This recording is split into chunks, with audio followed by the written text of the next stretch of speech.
Visitor, here lieth our throne. Respect will be shown. Kneel afore us. Kneel.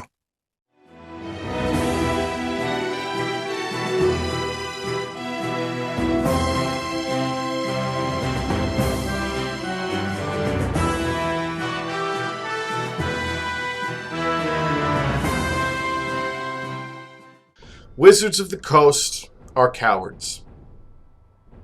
Why do I say that? Well, let me go ahead and start at the beginning.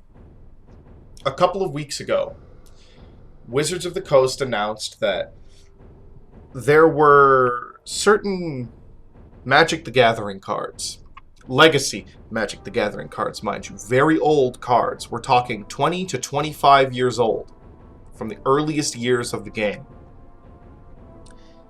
that they, in their infinite wisdom, have decided, for some reason, I can't possibly imagine why, given everything that's going on right now, well, they've decided that these cards are racist. Now, I'm not going to get too into that. There's plenty of people out there who've been talking about that, who've been talking about those cards, and honestly, I haven't been a Magic the Gathering player in about 12 years. You know, I don't really care about that game anymore. I do care about censoring it. I do care about the fact that Wizards is bending over backwards for a bunch of screeching fundamentalist ideologues, but in the case of Magic, this is hardly the first time they've done it. They have gone back and removed and edited cards during the later years of the Satanic Panic, the ending bleed of that into the 90s. They changed a few cards because religious fundamentalists complained. Now, I would say this, what they're doing now in this case is worse. Now they are banning cards. Banning cards from use in the game. Old cards that have been out of print for at least 20 years in most cases. Some of them never got reprints beyond the very first edition of the game. But nonetheless, these cards, which aren't even tournament legal anymore, if I remember correctly, are banned from play. I mean, as someone who values speech and art and all of that, that doesn't sit well with me. I might not be a player of Magic anymore, but that still doesn't sit well with me. But that is not what we're here to talk about today. That's just the lead up. Because that was only the first in a small series of recent actions that Wizards has taken, much like many other brands out there, where these brands bend the knee to progressivism and faux diversity in order to score brownie points and, well, let's face it, these are corporations, these are brands. They're looking for sales. They're trying to corner a portion of the market. And this, that you see here on the screen now, is their method. This article, titled Diversity and Dungeons & Dragons, appears now on Wizards of the Coast's official D&D website. As you can see, it was published on the 17th, 4 days ago by the time this video goes up. And, well, let's just read the first couple of paragraphs here. Let's see what they have to say. Dungeons & Dragons teaches that diversity is strength, for only a diverse group of adventurers can overcome the many challenges a D&D story presents. In that spirit, making D&D as welcoming and inclusive as possible has moved to the forefront of our priorities over the last 6 years. We'd like to share with you what we've been doing, and what we plan to do in the future to address legacy D&D content that does not reflect who we are today. We recognize that doing this isn't about getting to a place where we can rest on our laurels, but continuing to head in the right direction. We feel that being transparent about it is the best way to let our community help us to continue to calibrate our efforts. So there's your lead up. That's your warm, fuzzy corporate language meant to make you feel nice and comfortable about the fact that, oh hey, yeah, They care about these quiet voices. They care about making sure that everyone can have fun playing their game. And you know what? I've got no problem with that. Everyone should be able to have fun playing tabletop games. I've said that from the start. If you want to play tabletop games, you should absolutely try it. Doesn't matter who you are, where you're from, what you are. It doesn't matter. You should try it. They're fun. They're great. Continuing on. One of the explicit design goals of 5th edition D&D is to depict humanity in all of its beautiful diversity by depicting characters who represent an array of ethnicities, gender identities, sexual orientations, and beliefs. We want everyone to feel at home around the game table and see positive reflections of themselves within our product. Human in D&D means everyone, not just fantasy versions of Northern Europeans, and the D&D community is now more diverse than it's ever been. Again, more warm, fuzzy language, defining things that, let's be really honest here, nobody who's been playing this game for a while ever needed defining. Nobody who has any sense ever needed defining. Even if the art didn't always represent it, the older editions of D&D, you still had people playing black human characters, brown human characters, I guess you could say Asian, even though Asians don't exist in D&D because D&D doesn't have Asia. But, you know, you get my point. They didn't get a lot of representation in the art. The fact that they are, I mean, I'll be honest, I'm fine with that. I have no problem with it. I think it was kind of cool that 5th edition added a little bit more variety to its art in the book. I'm perfectly okay with that sort of stuff. I like seeing variety in terms of the art and products, or the art and material presented in my gaming books. It helps to trigger my imagination and give me more ideas to play with. But do I need this kind of stuff expressly said to understand that human in D&D means everyone and not just fantasy Northern Europeans? No. Nobody with any sense needed that said. It's ridiculous. It doesn't need to be said. It shouldn't need to be said. But let's move on to the real meat of it here. Throughout the 50-year history of D&D, some of the peoples in the game, orcs and drow being two of the prime examples, have been characterized as monstrous and evil, using descriptions that are painfully reminiscent of how real-world ethnic groups have and continue to be denigrated. And there it is.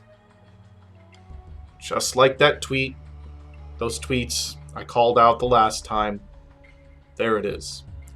Wizards of the Coast, in that line, has stated, indirectly, yeah, turns out these people were right, our game is racist. A tacit admission to the idea that orcs, whose culture revolves around raiding, pillaging, raping, and murder, are supposed to be like minorities. That drow, whose culture revolves around assassination, usurpation, subterfuge, deceit, lies, and treachery, are supposed to represent minorities. Ugh. Okay. I suppose I've gone on about this long enough while burying the idea of what it is I'm doing here. So, this video is going to be the first in a short series discussing this absurd ideology seeping its way into tabletop gaming and other hobbies as well. Wizards of the Coast, Dungeons and Dragons, is the big dog on the campus. They are the big player out there. There is no tabletop game bigger than this one. And they have just bent the knee to a small group of noisy Karens who are intent on making our hobby appear as vilific as possible.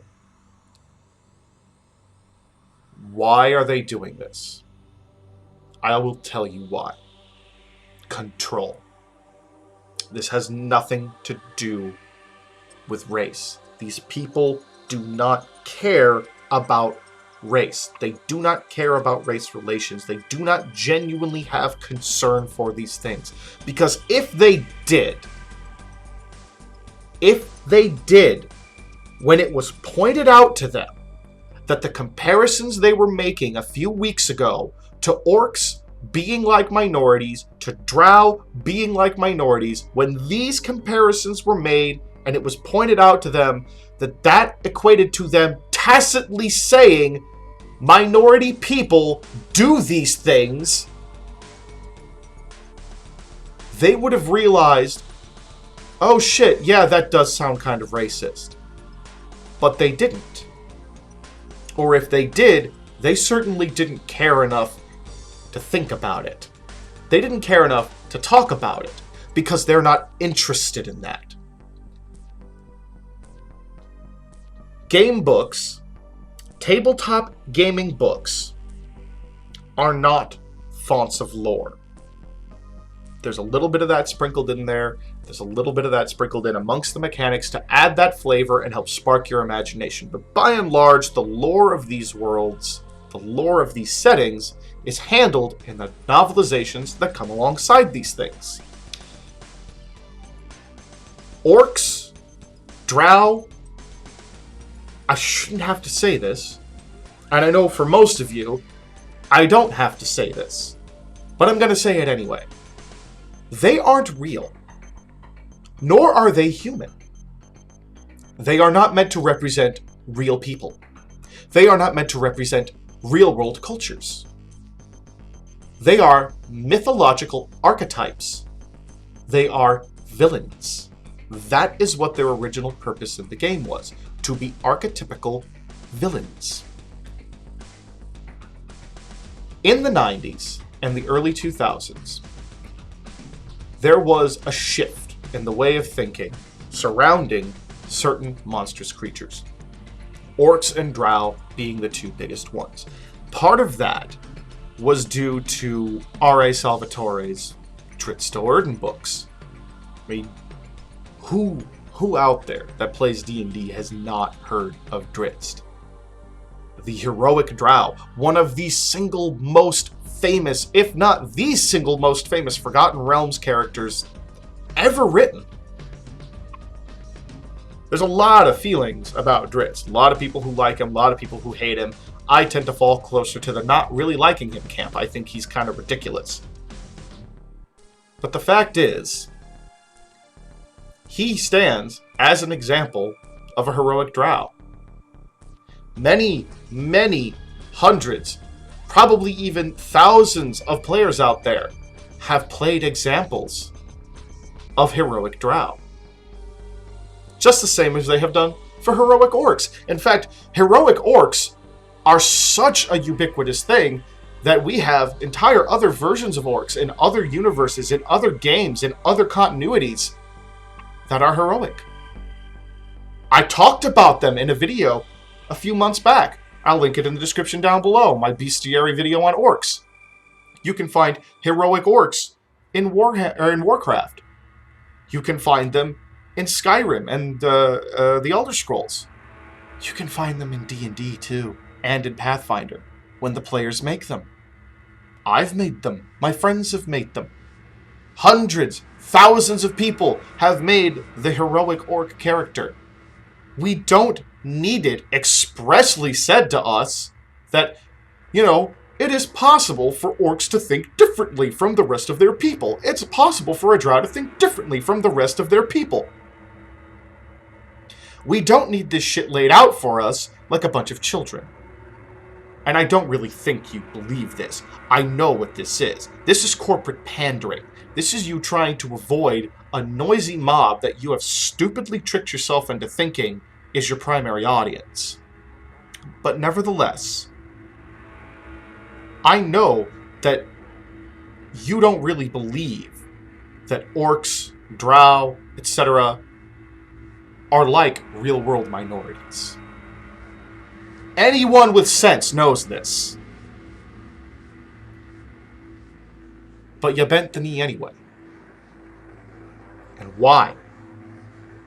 Well, it's because the people who are harping on about this, the people who are shrieking about this, these fundamentalist ideologues, these goddamn Mungo Karens, they are very noisy. Very noisy.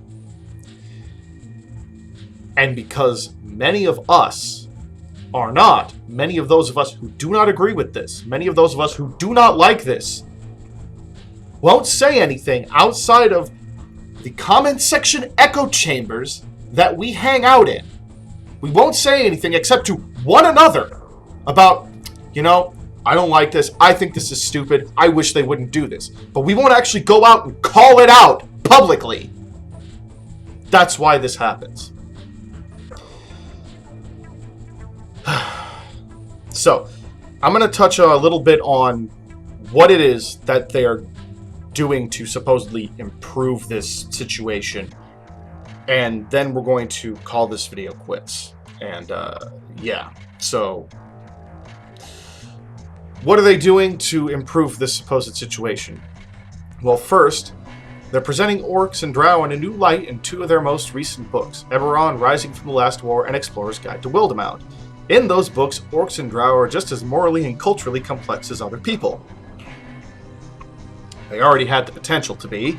R.A. Salvatore and other authors have already shown us this, but sure, whatever.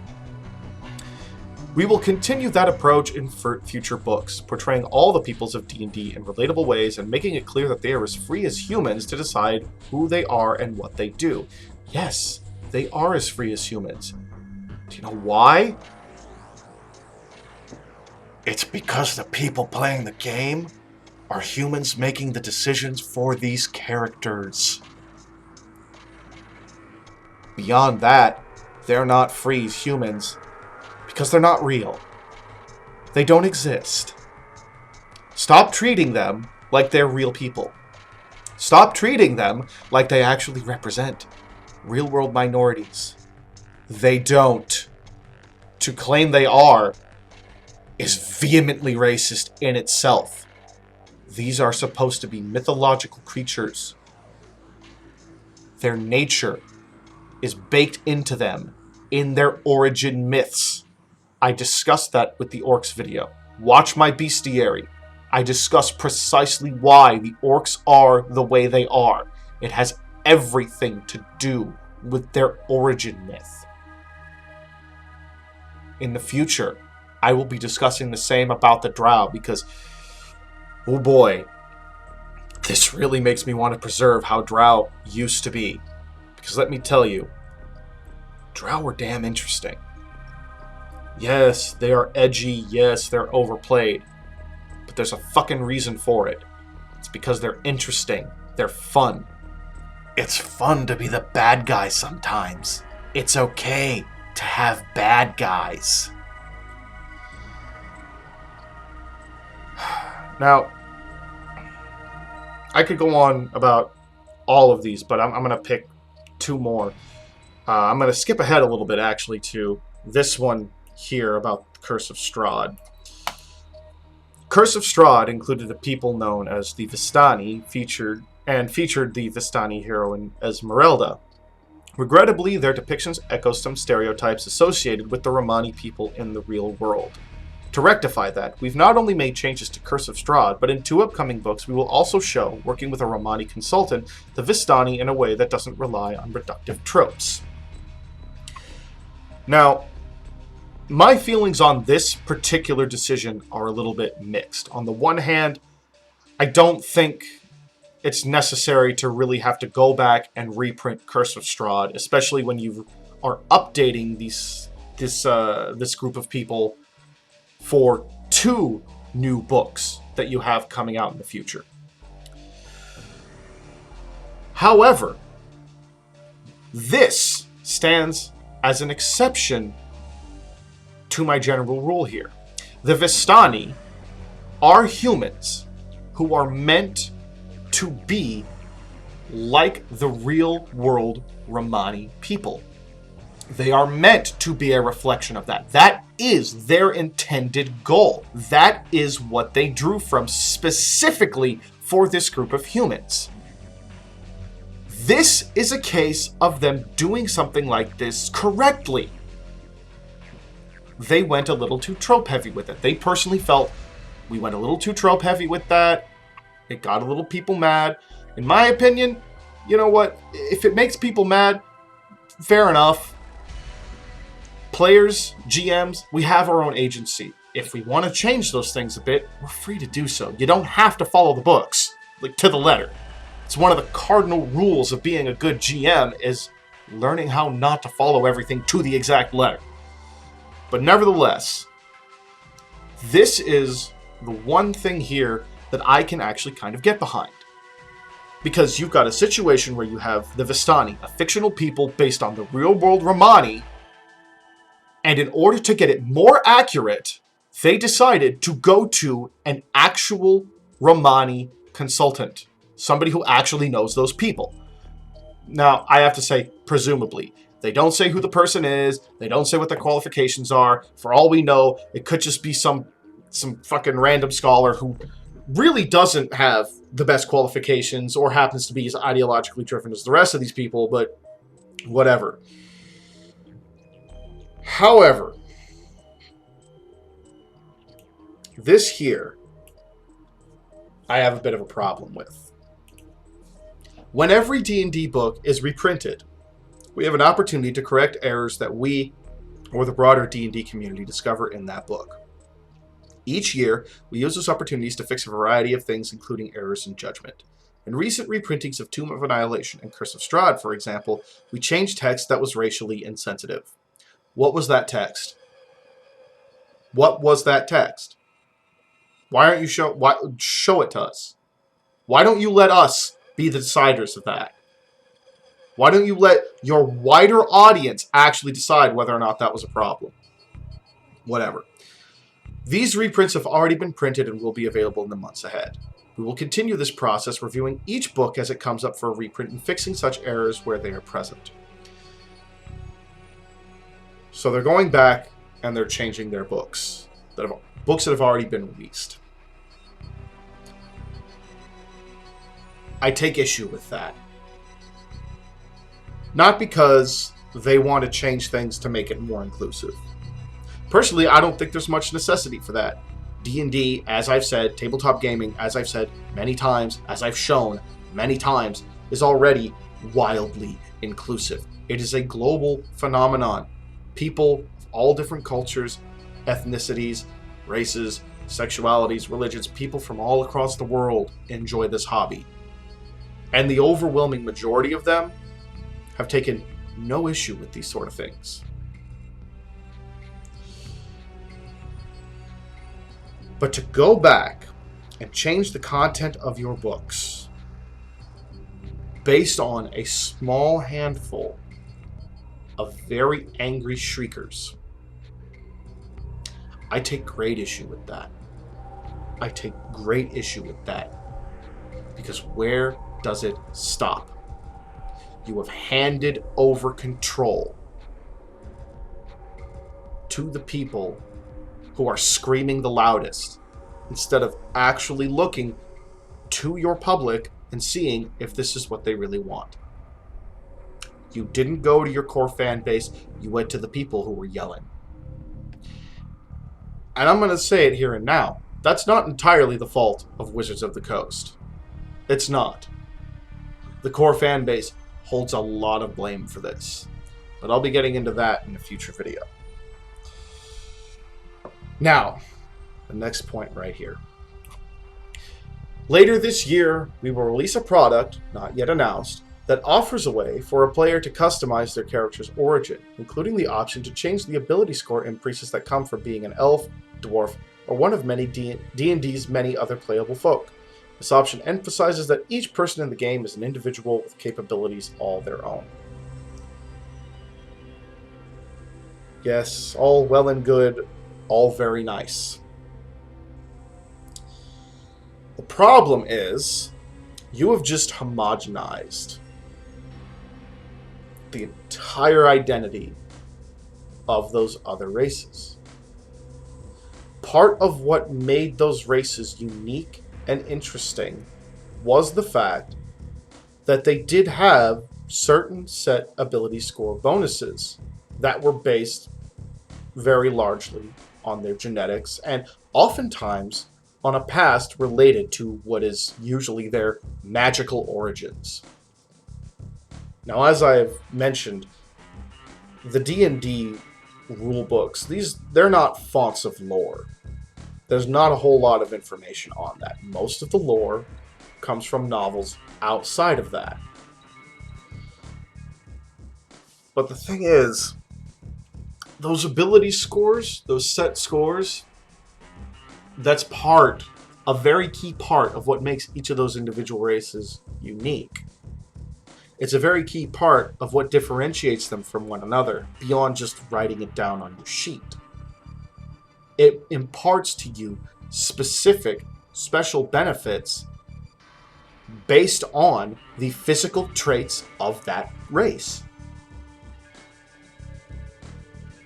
And already, in the move towards 5th edition, we had already had a little bit of homogenization come with that. A little bit of smoothing out of wrinkles, so to speak. Because prior editions would enforce even greater levels of stat requirements and ability score bonuses, by also including penalties. Yeah, did a lot of you newer players out there, did you guys know that prior editions of D&D actually imparted bonuses and penalties for different races? I'm willing to bet you didn't. Well, I'm willing to bet some of you didn't. Let's be fair here. A lot of you probably do. But yeah, 5th edition did away with that for bonuses only, which is fine in and of itself. But now to go and do away with the set ability scores pretty much altogether, well, you just made everyone human. You just made everyone human. They're all the same now. Sure, they might have their different racial bonuses, but considering the fact that fully customizing character's origin along with the ability to change their ability scores, well, I'm willing to bet that's probably going to come with the ability to slot in and out the different racial bonuses as well. The different traits that are often based not only on their race, but their home culture. It waters down the setting. It waters down the game. It actively makes it less fun that way. Because the identity of these races it's now diluted. The identity of these creatures has been diluted. Dwarves were cool because they were the short, stocky dudes who were hardy as hell, able to wear any armor with pretty much without penalty. And while they made some of the best fighters and barbarians out there, they could still make great clerics, great wizards, great sorcerers. 5th edition already did a fantastic job of making these creatures able to be great at many other things just by removing the ability score penalties. This just homogenizes them. Just makes them all the same. How are they special now?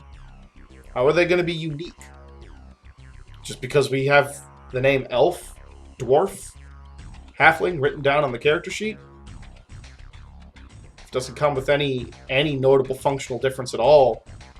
What's the point? It's a game, after all. There should be some reasonable differences there. And the differences they had were perfectly reasonable. They were fine. They made sense. There were reasons for them. But no more, I guess. So that's about it for this part of the subject.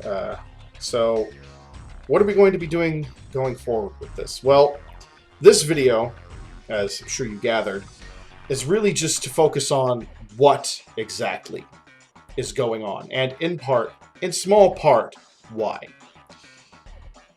But my ideas on why this is happening, really why and how this came to be, is going to be the focus of my next video in this short series.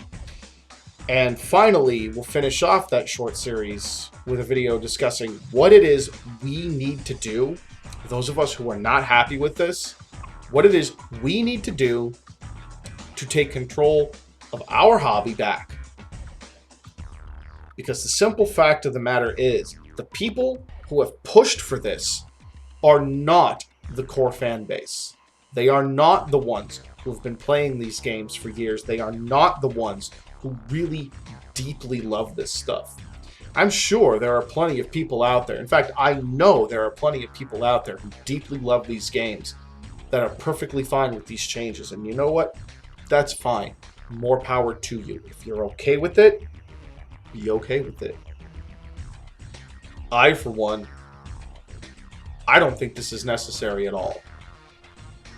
And with everything else we've seen going on, from films to comics to video games, all those slow shifts that we've seen happening, all those pushes towards changes like these that we have seen happening, I don't want to see this happening anymore. I want this to end. And so my third video on this subject is going to be talking about what we can do to push back against this effectively. That's about all I have for you today, friends and gamers of all stripes. Again, I'm not going to bother plugging the social media and all that stuff. Links are in the description down below if you want to see them, so go ahead and take a look. This is GM Dave, your man behind the screen, and I was really hoping that we were going to be done talking about this after those tweets got ratioed. Wizards of the Coast, you're fucking cowards.